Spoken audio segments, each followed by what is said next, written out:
story, The Image of Fendahl, which, again, my review of it from season 14 got totally derailed because of Shooting Gatwa's shitty, relentless crime piece of shit season. Hang on, I'm just getting a little booklet that came with it. There we go, so we can go over it. So, Image of Fendahl, right? I've never been a massive fan of this story, right? I saw it, I went, fair, right? I haven't seen it for, I don't know, a long time. It might have been 20 years, right? I haven't seen it for a long time. And so watching it again, which is something I like about this, the Blu-ray collection range, is you get to reevaluate it at this stage you are in life. And I'm able to analyze it a lot better. And honestly, you can see Graham Williams is not a drama or sci-fi producer through the story, right? It was the direction of the direction really killed it. And I think it probably had it's hard to tell as well, but I think it had a script that would be as strong as Face of Evil or Pyramids of Mars, a strong, interesting script. And this time it was like very much riffing on like Quatermass and the Pit, that sort of thing. Great performance, but let me open up a Wikipedia about it. Image of Fendahl, because the director is completely inappropriate for it. He's got this weird career of doing like light entertainment, directed by George Spenton Foster, right? And he's got, again, it was seriously wildly inappropriate to do this. He did Reba's Operation as well. Okay, Reba's Operation was great. Maybe he was just working out what to do, right? Maybe he was just working out what to do. And he also directed Blake 7, Weapon, Pressure Point, Voice from the Bastard Gambit. They're all my favorite Blake 7 episodes. I'm talking shit, right? I'm talking shit. He's a great director. I am talking absolute shit. I was completely wrong. So this is one where he learned how to direct, obviously. Okay. So it's an interesting cast. It's got Dennis Lill is other than Tom Bacon and Louise James, he's the there's a chief. The basic plot is there's a scientist who has uncovered this impossibly old skull, and they're scanning it, and it's going to release this primordial ancient entity, Fendahl, right? As played by Wanda Bentham, looking surprisingly hot, right? But again, the representation of Wanda Bentham, it's as Fendahl, right, is another issue of the story, because she's got eyes painted over her eyes. So is that supposed to be decoration? Like, is it supposed to be eyes painted over? Are they supposed to be eyes? I can't tell, right? I can't tell. And again, the direction is just weird. Right? It's just really, really strange. It's very, very Quatermassy, and as it feels Quatermassy cross Lovecraftian, as it feels unintelligible because it's so outside the realm of human consciousness, right? So that's and you got that great little what's the word? Tension going on, right? So the chief scientist is Dennis Lill, and you have, who is it? I think this is it Jeffrey Hinsliff? He's like a rather I think this is him, right? He's a very cool scientist, right? He feels like the bloke from the coffee commercial, from the Anthony Stewart Head in the coffee commercial. He's very the guy from 40 Towers, who turned out to be a policeman, right? Pretentious. What? If you're English, you know exactly what I'm talking about. That guy. So he's very slick and fun. But basically, don't get emotionally attached to any character in the story, because they all die. Right, they all die rather strangely, and I say the monster realization was also really weak. So here's a character option release of this monster, which I didn't buy because it doesn't look very good, right? I mean, you had like the little, and again, I put this down to Graham Williams' inexperience making Doctor Who, right? I put it almost totally down to it. Graham Williams' only real positive addition to the story was giving Louise Jameson a new, somewhat sexier outfit, right? And that was really it. Lou Jameson and Tom Baker are, of course, always superb, right? They are always superb.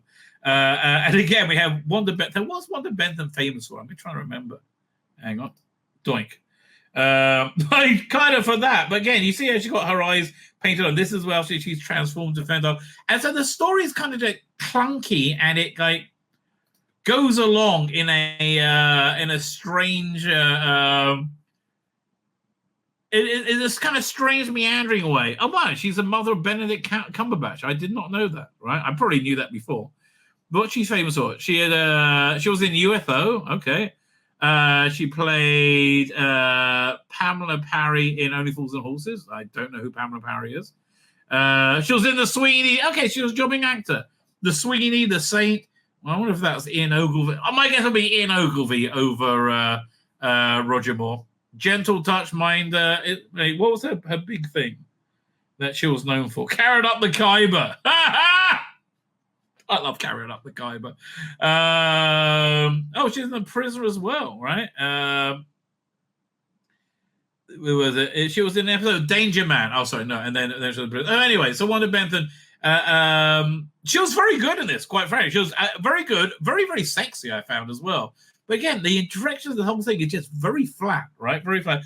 It's a really fascinating view of TV from 1970. What was it? 76, right? And that's a lot of what season 14 is. You see, like, people just making this as their job. They get assigned a story and they do it. And you feel when Philip Hinchcliffe was running it, that he had a more of a stronger hand directing people. So anyway, let me have a look and see what else is on this. He had an audio commentary that's ported over from the DVD with Tom Baker, Lou Jameson, Wanda Bentham, and Arthur Edward. Maybe Arthur Edward was at him. No, he was one of the young gamekeeper boy, I think. Making of documentary, again, kind of standard. Infotext, never look at it. Delete and extended scene, man. It was pretty rough watching the stuff they put in this, let alone the stuff they cut out. Leave me alone. It's like watching Andor. Andor is a show almost entirely made from deleted scenes. Horror featurette. The influence of horror films on Doctor Who, that's also ported over from DVD. That was actually pretty good. Right?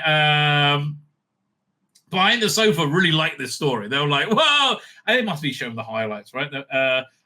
The best extra on this is the Emu Broadcast Company. Do I have this? Do I have it on my... I think I have this on my hard drive. Let's have a look. I'm telling you, I love this extra. Where is it? Doink. Putting up Doctor Who. The TARDIS. Doink. 1503, I believe. 1403 was Deadly Assassin, How Times Have Changed. Image of Fendahl. Talk 3 movie, here we go. I love this extra.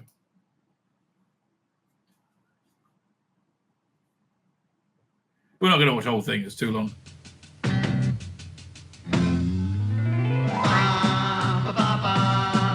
Now, if you're not English, you don't know who Emu was. Emu was awesome, right? Emu was this massive glove puppet held by this guy called Rod Hull, who was famous for attacking people as interviewing. Most famous for, what was it, Michael Aspel. So now it became slightly more kiddie.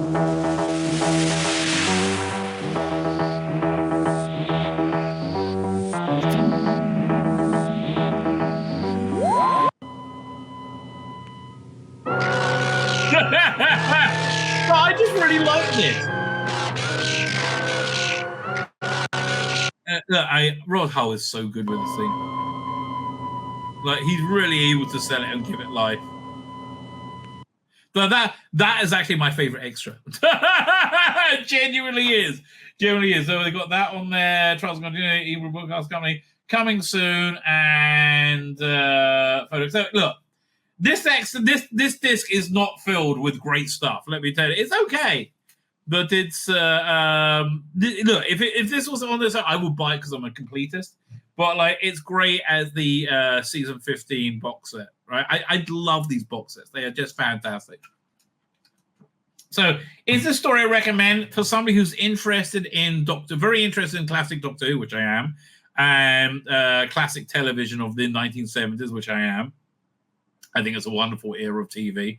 And the influences are very, very obvious. There's a Quatermass, Lovecraft, and those influences very much work as well, right? I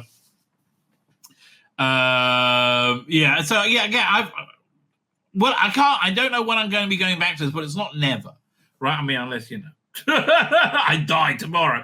I don't know when I'm going, but it's way before anything from Shooty or Jodie, right?